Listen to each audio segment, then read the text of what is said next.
Assalamu alaikum. Hello, dear students. How are you?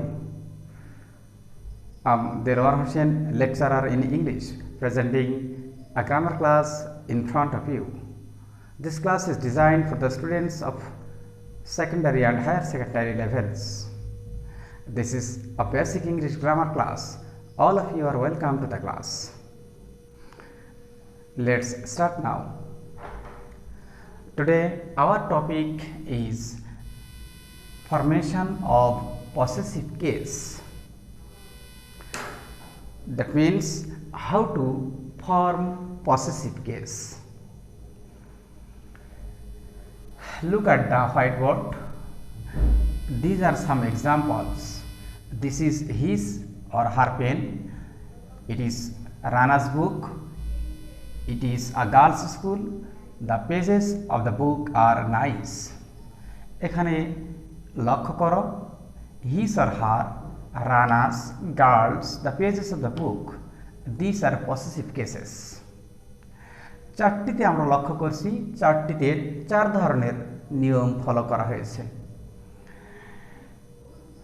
তাহলে আজকে আমাদের আলোচ্যসূচি কিভাবে আমরা বিভিন্ন ধরনের পসেসিভ কেস গঠন করতে পারি। এখানে লক্ষ্য করি, হি থেকে হিজ এসেছে, শি থেকে হার এসেছে। সরাসরি প্রনাউন থেকে পসেসিভ কেস আমরা পেয়ে যাই, কিন্তু নাউন থেকে বিভিন্নভাবে পসেসিভ কেস গঠিত হয়ে থাকে।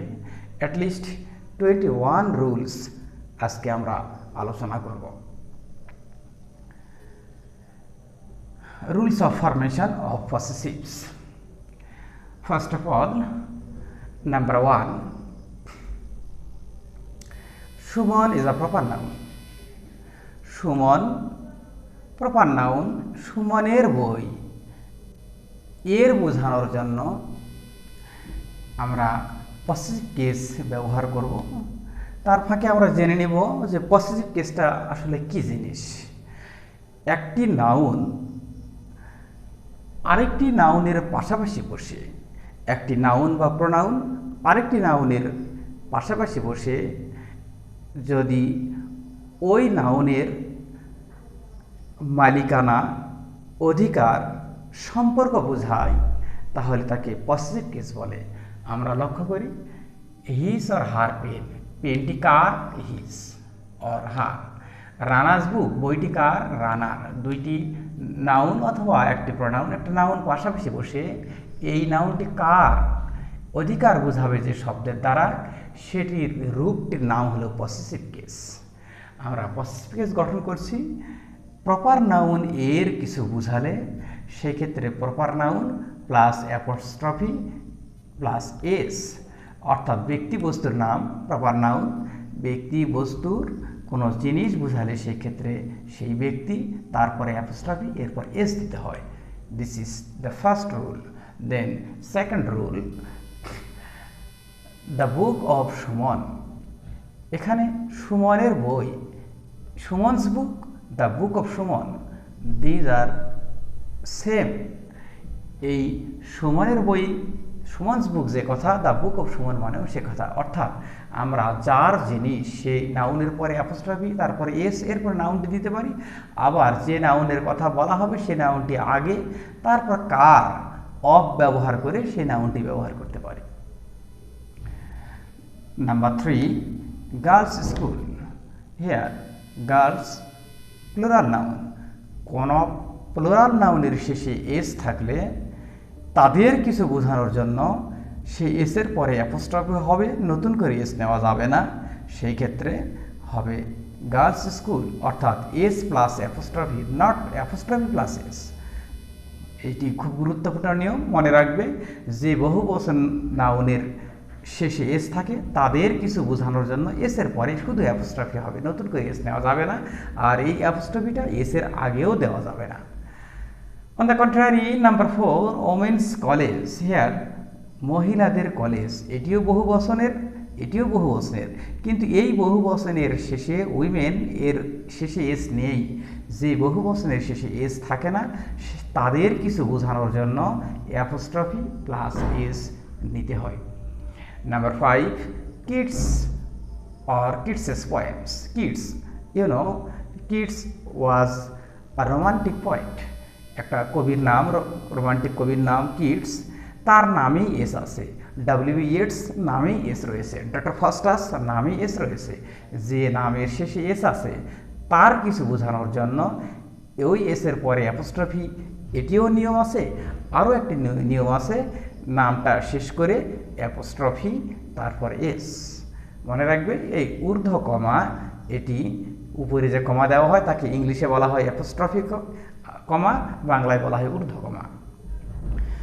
নাম্বার 6, মসেস ল। এখানে যদি কোনো প্রপার নাউনের শেষ সিলেবল, শেষ, এই শেষ সিলেবলের শুরু এবং শেষ এস দিয়ে শুরু, এস দিয়ে শেষ, প্রপার নাউনের শেষ সিলেবল যদি এস দিয়ে শুরু হয়, এস দিয়ে শেষ হয়, তার কোনো জিনিস বোঝানোর জন্য শুধু অ্যাপোস্ট্রফি কমা হবে, আর এস নেওয়া যাবে না। নাম্বার 7, যদি ক্লাসিক্যাল নাম পাওয়া যায়, যেমন সক্রেটিস, আর্কিমিডিস, সফোক্লিস, এই সমস্ত নাম যদি আমরা পেয়ে যাই, তাহলে এই ক্লাসিক্যাল নামগুলোর শেষে যদি এস থাকে, সেই ক্ষেত্রে আমরা এরপরে শুধুমাত্র অ্যাপোস্ট্রফি নেব। সক্রেটিস থিওরি, সক্রেটিস এর তত্ত্ব। Number 8, Edward the seconds wife.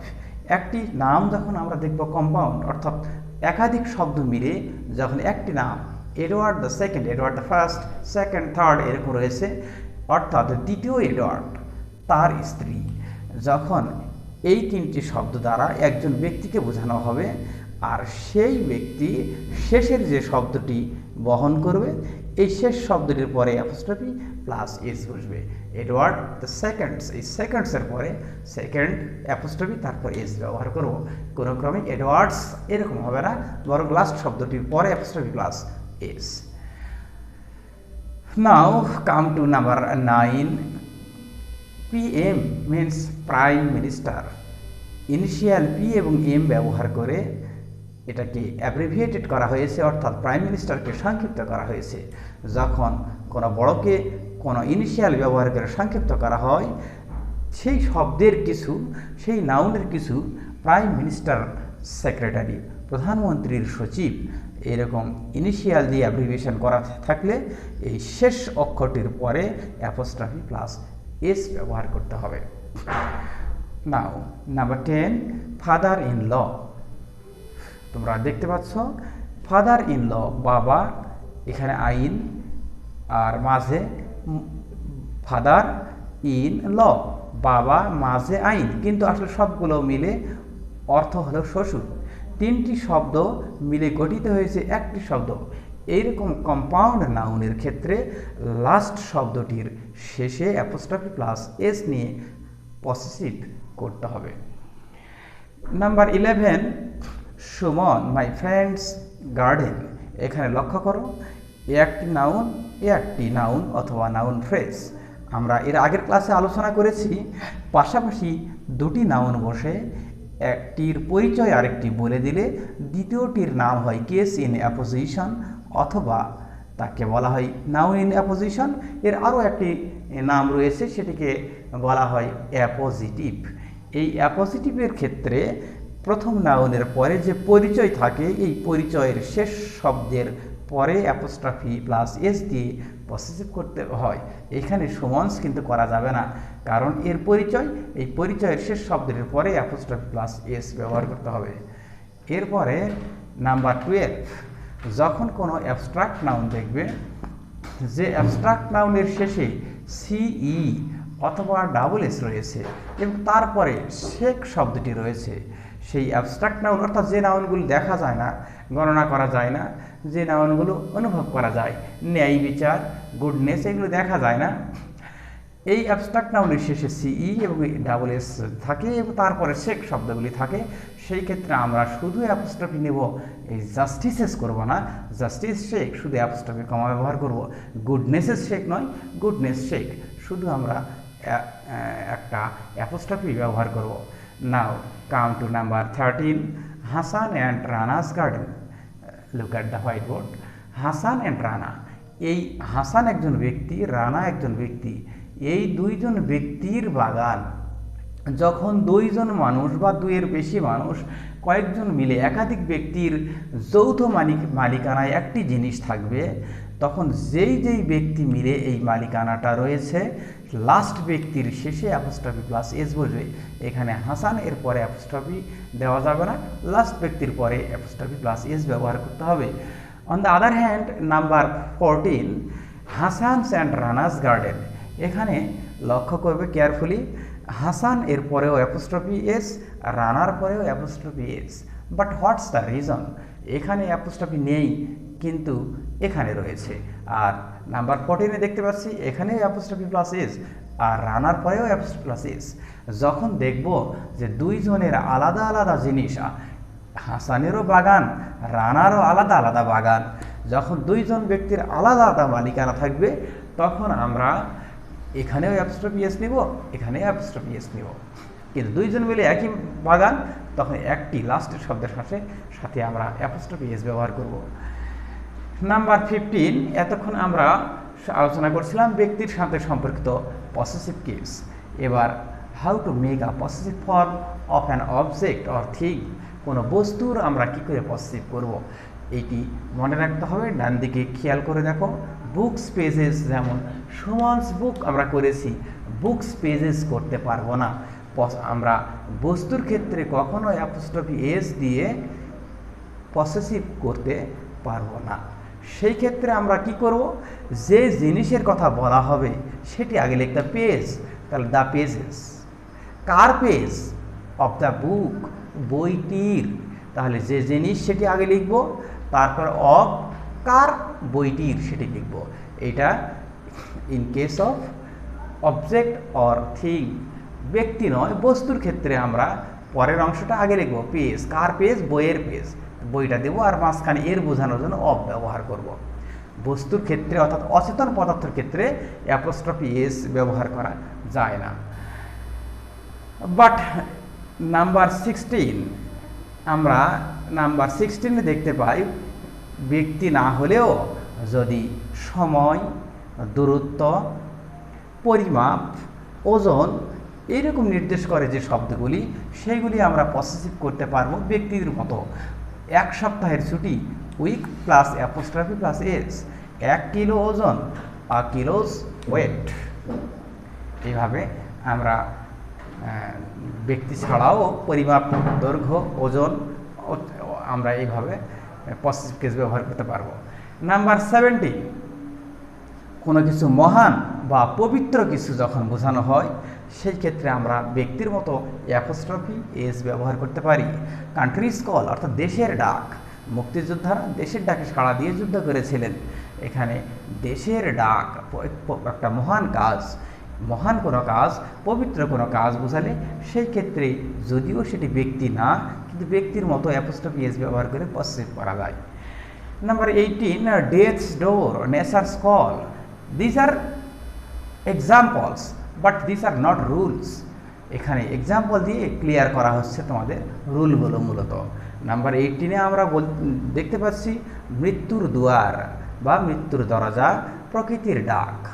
যখন আমরা পার্সনিফিকেশন দেখব, পার্সনিফিকেশন মানে তোমরা হয়তো জেনে থাকতে পারো, পার্সনিফিকেশন মিনস যখন কোনো অচেতন পদার্থকে চেতন পদার্থ মানে ব্যক্তির মতো বৈশিষ্ট্য দেওয়া হয়। যেন মৃত্যুর বৈশিষ্ট্য রয়েছে আমাদের মতো, আমাদের দরজা জানালা আছে, যেন মৃত্যুর দরজা রয়েছে। প্রকৃতির ডাক, মানুষ যেমন মানুষকে ডাকে, প্রকৃতি যেন মানুষকে ডাকে। এরকম অচেতন পদার্থকে যখন ব্যক্তির মতো বৈশিষ্ট্যধারী মনে করা হয় বা রূপ দেওয়া হয়, এই সিস্টেমটাকে, এই পদ্ধতিটাকে আমরা সাহিত্যের ভাষায় বলে থাকি পার্সনিফিকেশন। এই পার্সনিফিকেশনের ক্ষেত্রে আমরা সে অ্যাপোস্ট্রফি এস ব্যবহার করব ব্যক্তির মতো।